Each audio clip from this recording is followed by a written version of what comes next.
আসসালামু আলাইকুম এভরিওয়ান, কেমন আছেন আপনারা সবাই? আশা করি আপনারা সবাই অনেক বেশি ভালো আছেন। তো আজকে আমি বানিয়েছিলাম রসমালাই। আপনারা যে কোনো অনুষ্ঠানে এই রসমালাইটা বানিয়ে নিতে পারেন। একটি পাত্রে একটা ডিম এবং 1 টেবিল চামচ ঘি নিয়ে ডিম এবং ঘি ভালোভাবে মিশিয়ে নিতে হবে। এবার একটি পাত্রে 1 কাপ গুঁড়া দুধ এবং 1 চা চামচ বেকিং পাউডার নিয়ে ভালোভাবে মিশিয়ে নিতে হবে। এইবার গুঁড়া দুধ এবং ডিমের মিশ্রণ ভালোভাবে মিশিয়ে নিতে হবে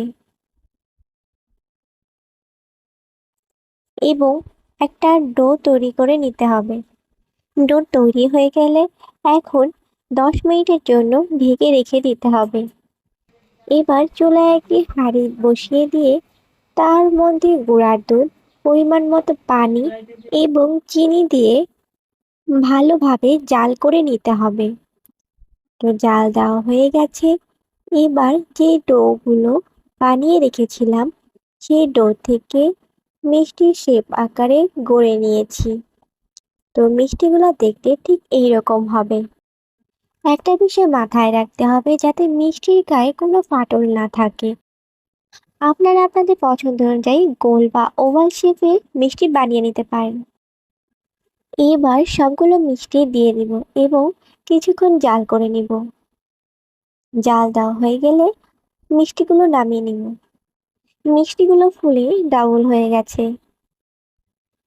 এইবার এই মিষ্টিগুলো আমি একটি পাত্রে তুলে নেব।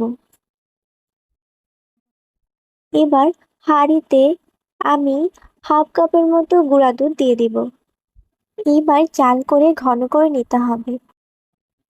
এবার মিষ্টির মধ্যে মালাইগুলো দিয়ে দেব এবং 2 ঘন্টার জন্য রেখে দিব।